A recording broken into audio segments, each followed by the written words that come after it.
Setelah menangkap Presiden Venezuela Nicolas Maduro, Presiden Amerika Serikat Donald Trump memastikan negaranya akan mengendalikan Venezuela.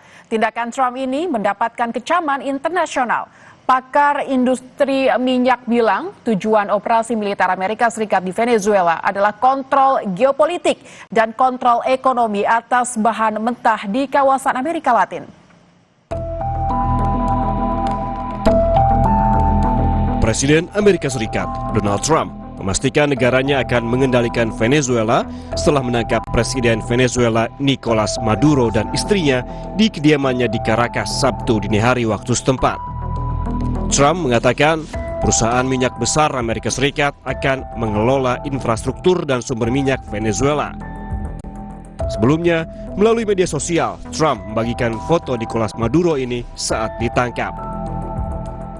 We're going to run the country until such time as we can do a safe, proper, and judicious transition. So we're going to have our very large United States oil companies, the biggest anywhere in the world, go in, spend billions of dollars, fix the badly broken infrastructure, the oil infrastructure, and start making money for the country. And we are ready to stage a second and much larger attack if we need to do so. Langkah Trump ini mendapatkan kecaman internasional. Para ahli memperingatkan bahwa langkah menentang hukum internasional ini berisiko menggoyahkan seluruh kawasan Amerika Latin. Salah satunya datang dari Presiden dan pendiri Schiller Institute, Jerman. Ia bilang Venezuela adalah negara berdaulat dan Maduro adalah presidennya yang terpilih secara demokratis. Also man will einen Regimewechsel in Venezuela erzeugen und das hätte katastrophale Konsequenzen. Also ganz Lateinamerika könnte wirklich destabilisiert werden. Also das ist eine sehr, sehr gefährliche Lage, aber ich denke, genau wie die anderen regionalen Konflikte werden sie nicht auf regionaler Ebene allein zu lösen sein. Sementara itu, Menteri Pertahanan Venezuela Vladimir Padrino Lopez memperingatkan negara-negara lain untuk waspada atas serangan Amerika Serikat. Menurutnya, serangan Amerika Serikat jadi ancaman serius terhadap tatanan global. Hal itu disampaikan Lopez merespons serangan Amerika Serikat dan penangkapan Presiden Venezuela Nicolas Maduro dan istrinya. Lopez menegaskan langkah Amerika Serikat telah mengguncang warga dan masa depan Venezuela. Lopez meminta warga Venezuela untuk tidak jatuh ke dalam perangkap perang psikologis, ancaman, dan ketakutan yang ingin ditimbulkan oleh pihak lain. Que el mundo ponga sus bardas en remojo. Porque esto representa severamente una amenaza contra el orden global. Si hoy fue contra Venezuela, mañana puede ser contra cualquier Estado, contra cualquier país. Llamo al pueblo de Venezuela a la paz, al orden, a no caer en las tentaciones de la guerra psicológica, de la amenaza, del miedo que nos quieren imponer.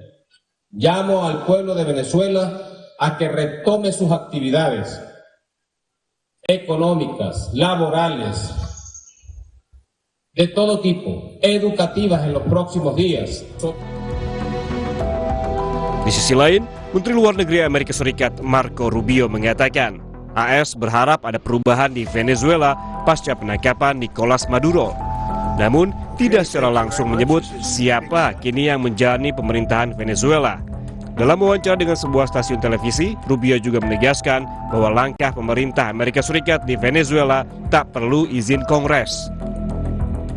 Chief of Staff Susie Wiles told Vanity Fair that an attack on Venezuela's mainland would require approval from Congress. Why didn't that happen, and will it happen with any future action the administration plans to take in Venezuela or elsewhere? This was not an action that required congressional approval. In fact, it couldn't require congressional approval because this was not an invasion. This is not an extended military operation. This is a very precise operation that involved a couple of hours of action. It was a very delicate operation too. Venezuela merupakan salah satu negara yang memiliki cadangan minyak terbesar di dunia, diperkirakan mencapai 300 miliar barel yang mencakup sekitar 17% dari total global. Jauh lebih besar daripada cadangan AS yang sebesar 81 miliar barel. Para ahli industri minyak Venezuela menyatakan bahwa AS selama ini memproduksi minyak mentah ringan yang sebagian besar digunakan untuk produksi bensin dan aplikasi lainnya terbatas. Namun, Venezuela memiliki minyak mentah berat yang tidak dimiliki AS sehingga sangat melengkapi pasar Amerika Serikat. Cuando a diferencia del producto liviano, que se producen gases condensados y más derivados livianos. Entonces, el petróleo pesado compensa las necesidades mundiales del tipo de derivado que nosotros tenemos. Ramiro juga bilang sebagian besar kilang minyak AS dibangun dengan standar untuk mengolah minyak Venezuela, sehingga penggunaan minyak mentah Venezuela lebih efisien daripada pengolahan minyak domestik.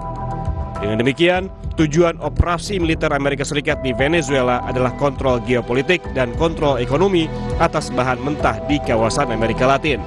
Selama ini, kebijakan pemerintah Maduro telah menentang kepentingan Amerika Serikat. Maduro menganjurkan penguatan nasionalisasi sumber daya energi dan mempertahankan sikap anti-AS, menentang campur tangan dan tekanan eksternal. Hal ini menyulitkan Amerika Serikat untuk secara langsung mengendalikan ladang minyak Venezuela, menentukan produksi dan tujuan ekspor, atau memasukkan minyak Venezuela ke dalam cadangan energi yang dapat dikendalikan. Sebelumnya, pasukan militer Amerika Serikat menyerang fasilitas militer di Venezuela pada Sabtu dini hari waktu setempat. Rentetan deru ledakan tersebut terlihat dari ibu kota Venezuela. Pasca penangkapan Maduro, Gedung Putih membagikan sejumlah foto menunjukkan Presiden AS Trump memantau langsung serangan ke Venezuela.